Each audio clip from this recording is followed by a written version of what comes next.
Hey everyone, it is Melissa from Generation Studio and Shop. I'm coming at you for our prep, paint, and stain series that we've been doing all week long. It has been a great time and it's not finished yet, but it's getting there. I've done a lot to it since you guys last saw it yesterday. So yesterday I finished painting it and I tuckered out, so I had to go home last night. But I came in first thing this morning and put the second coat of paint on, and the coverage was great. Fusion's line of paint, unless it's a really light color, a lot of times you only need to do 2 coats, but the coverage is wonderful. So this is only 2 coats. But I have a lot of different things going on here, so if one piece doesn't look like the other piece, it's because I've done something to one section and not the other section, so that I had something to do today at 5:30 on a Friday afternoon. Who has a life? Not me, apparently. So thank you for joining. Hi, Gabriel. Nice to see you. Thanks for joining me here. As I was saying, there's a lot of different things going on here. Like one door's finished, the other one's not. One drawer is semi-finished, the other one is not, just because I have different things now. Hopefully I can remember what I did to what, so that I can go back and finish it in total. But we talk about all the time as furniture artists, those that do this for a living or casually, how a piece just talks to you. And sometimes you start, especially when you ask for help in the color line, like what color should I paint this, my mind doesn't go to that right then because I'm letting other people choose. So anyway, I got the color on, and I was falling in love with this piece. I'm gonna have a really hard time parting with her, but anyway, I was going to change the color of the hardware on it, and when I held it up against the Bayberry, Fusion's Bayberry color, it just worked. It worked so wonderfully. So I did nothing to the hardware. I wiped it off a little bit, which I can tell you about later, something that I used just to clean it up. But I did not cook my hardware this time. So that I'll have to show you another time. I did tell you all about it. Hi, Lynn. Nice to see you. I miss you. So I did not cook my hardware for this because when I held it up against the green, it just was like, ta-da! Everybody, it just looks so nice on this. And then I all of a sudden got this creative idea, like we do a lot of times, because of the bronze that was coming out in the hardware.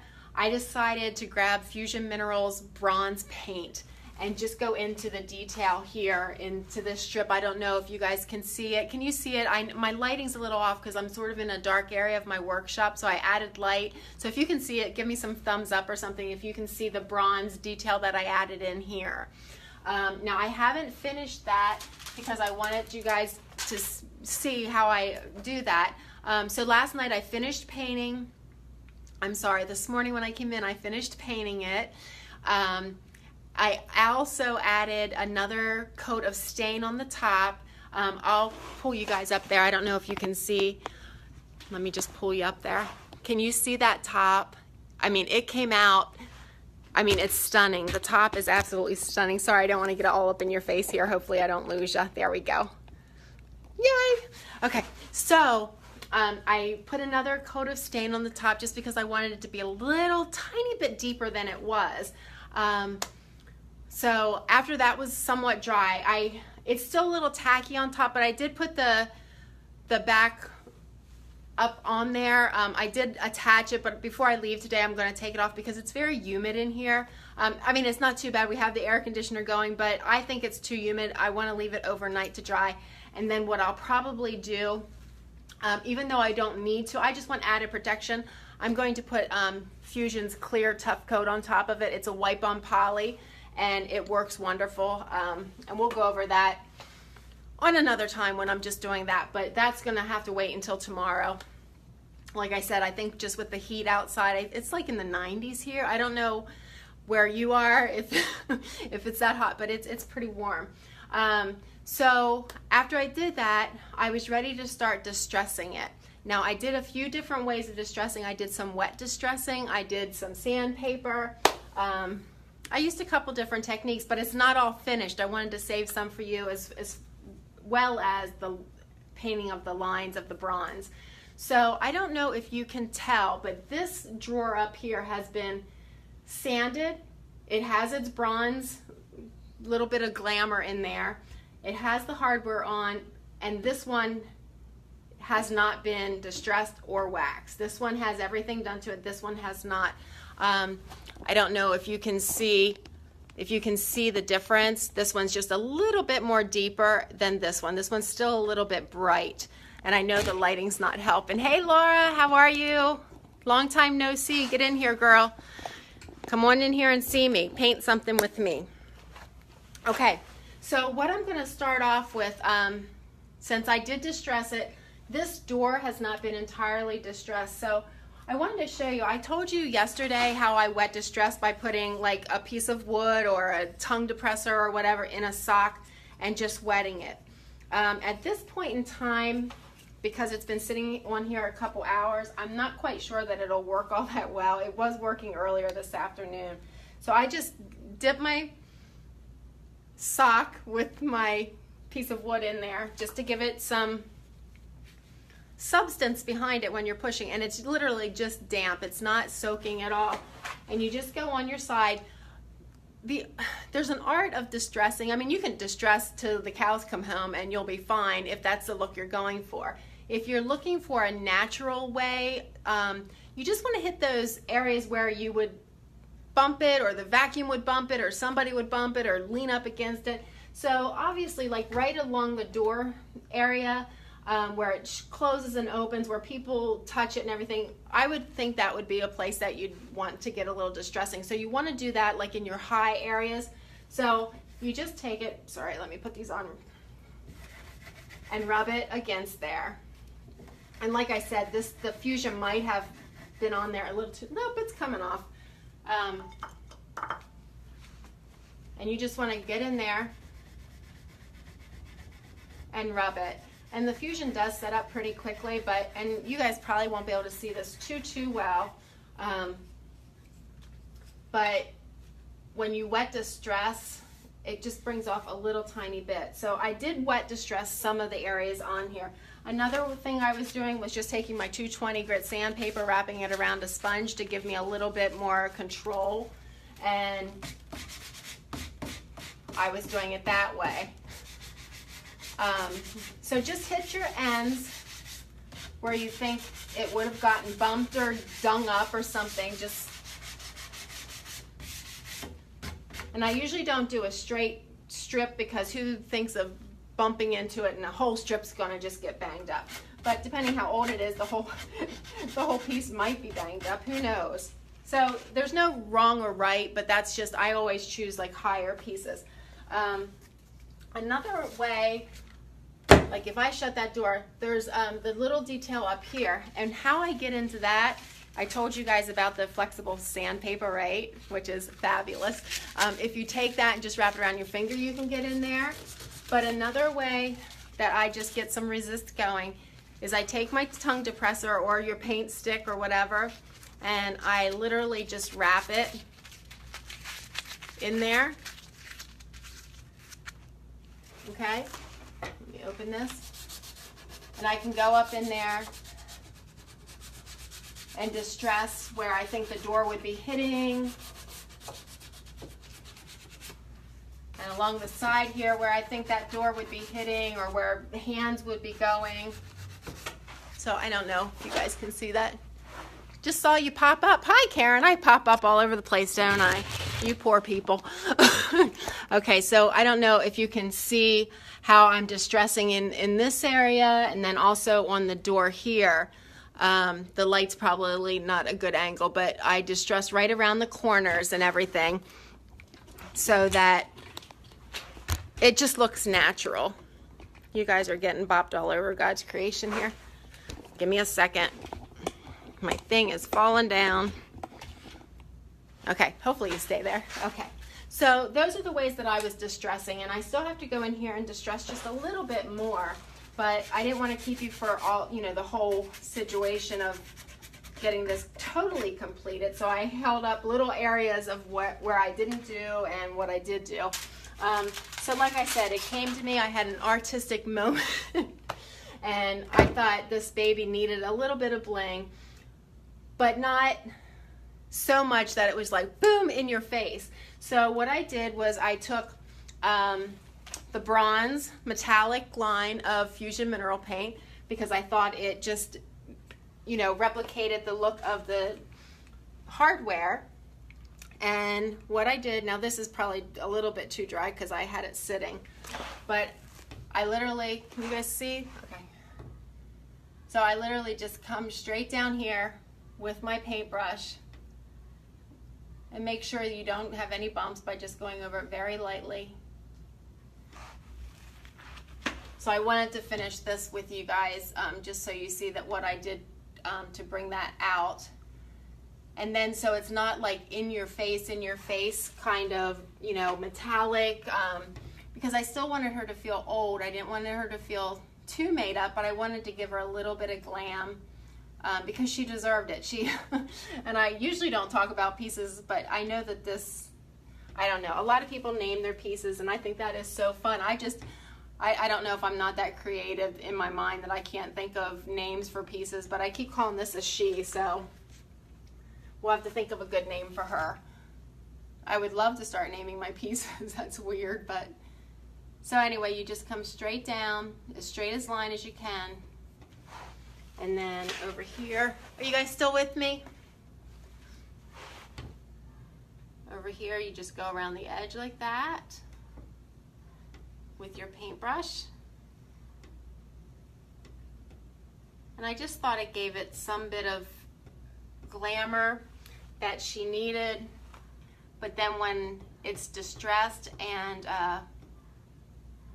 waxed, sorry, when I do something this intricate, it's hard for me to talk. Just want to get this little corner here. Okay, we're good. Okay, so that's all done. So I'll throw that in there. So now all of the bronze is done, and I'll leave that dry.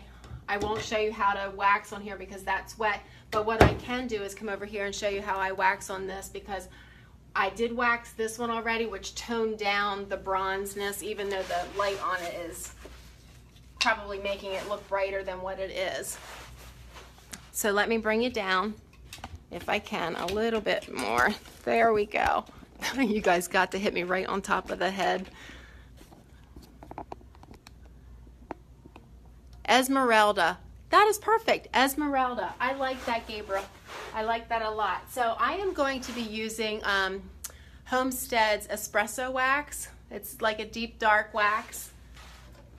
And their waxes go on so smooth. And I'll tell you what, I use just about anything to wax. This is an actual wax brush. Like it. It's a little big for my hands sometimes, but it works on big areas. So we can start with that. You just get a little bit on the tip of your brush. And I like to take it and just rub it in. And yes, I do it with my hardware on a lot of the time, because it gives me the feel of what the piece needs and where it needs to be distressed. That's why I put everything back on, because that way I can see where to distress, you know, where to put the heavier wax. Another great tool I love to have is just a big stencil brush like this. And I can get that in all the nooks and crannies, like these lines here. Like you can push it down in there so that it stays a little bit. Now I don't want to get the wax on top of my hardware. So when I get up around here, I'm going to switch it out, and it would make it a lot easier if I just didn't have the hardware on, but once you push it in, then it makes it hard to get out, and so that's why I did that. So you can take this right up in there, and what this is just a chip brush that I cut down so that it's firmer. So you can just take that right in there, and you'll be wiping this wax off, so if you do get a little bit on your hardware, it's, you know, it's okay. Oh, but let me tell you while I'm doing this, what I did to my hardware. Since I didn't cook my hardware, I just took hemp oil, I love my hemp oil. It's great for wood. I told you guys before it's great for metal. I just wiped off my hardware with the hemp oil, and it looks great. So I'm gonna do this. You guys still with me? And you can put wax on with, I'm gonna say it, you can put it on with a sock, any type of cloth, lint-free, but make sure you get, if you painted the top of your drawer, make sure you get the wax up there as well, and on the sides if you did. I'll bring you guys in because I told you I taped up my sides just because I like clean lines, so I'll show you my clean lines. So what you want to do is put it on, leave it on there for a couple minutes, and then wipe it back. I literally did not leave this sit on too much because I didn't want it really, really dark. I figure if I put it on, take it off, and it's not enough, I can add more later. Another detail that I did, and it's not that big a deal, but talking about hemp oil, I did that inside of that door already, but I didn't do this one. So what we're going to do, and it's just to, I don't know, finish it, make it nice for somebody who's purchasing this. I take some hemp oil, put it on a sock. You guys are gonna get sick of me with my socks. Okay, and if you can see this door here, let me turn you, there we go. I'm just nourishing the wood because I decided not to paint the inside of this.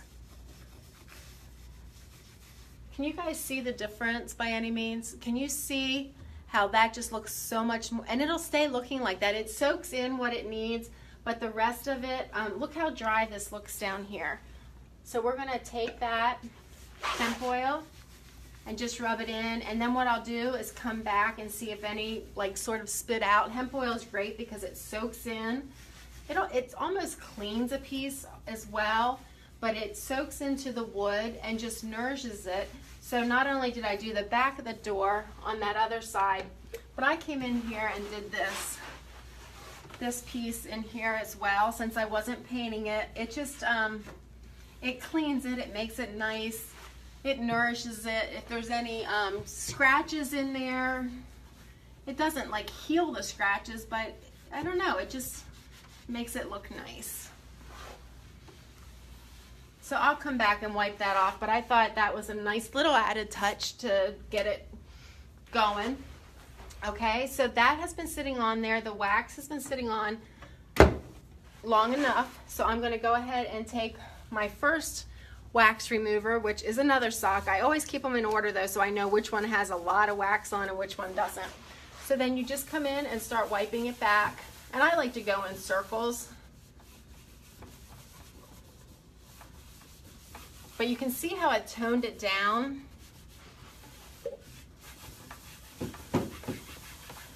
You guys see? It really is a beautiful piece, if I say so myself.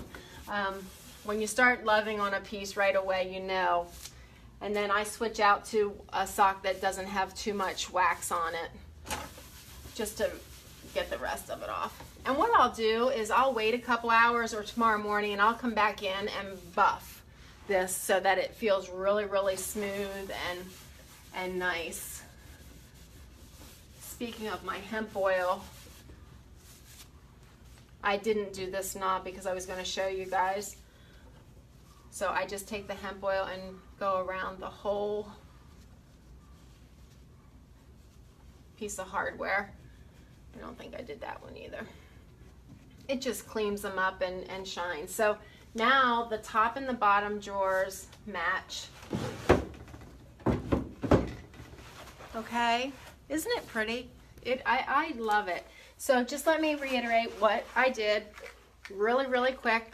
We prepped it by cleaning it, then we sanded it, then we painted it. Well, first we wiped it back, all the dust off of it with denatured alcohol and water. Then we painted it, stained the top, distressed it, put everything on, waxed it, hemp oiled the inside wood, and I mean, she's pretty, isn't she? I have just one leg done. I'll see if I can bring you guys down. Boop. Hi, I'm gonna hold you for a second.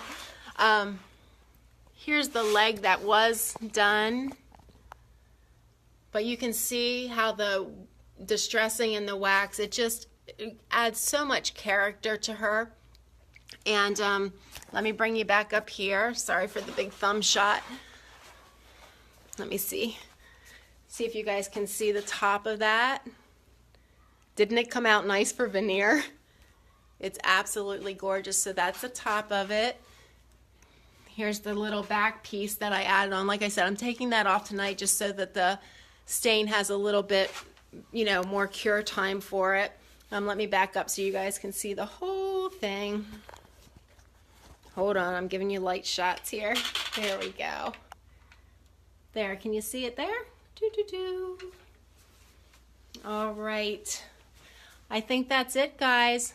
I think that's it. And we have a name for her. You guys said Esmeralda. I like it. I like it a lot. So Esmeralda is going to get finished up. I'm going to finish distressing where she needs distressed, finish waxing where she needs waxed. I'll take off that top and leave it lay overnight, put it back together tomorrow. Going to do the clear tough coat on the top, even though I don't really need to with that stain and finishing oil. It should be good to go, but I'm just going to add a little bit more protection. What else? Oh, just a little bit of tips while I'm here. Brush cleaner from Fusion is fabulous. If you haven't tried it, I like it. Some people don't like the smell of it, but I don't mind that. And what else? Oh, look, I never used this before. Look how sloppy I am. I'm usually not like that. But another thing you want to do when you're done with your paint, take some Vaseline, rub it, clean your top, rub the Vaseline across the top, and then put your lid on so it's easy to get off the next time you go to use it. I'm really, really bad at not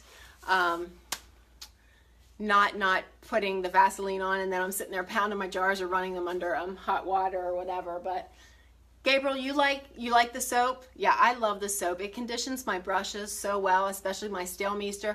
When you go ahead and, you know, put a lot of money into your tools, it's great to take care of them. So, Lisa, hi. You like the soap too?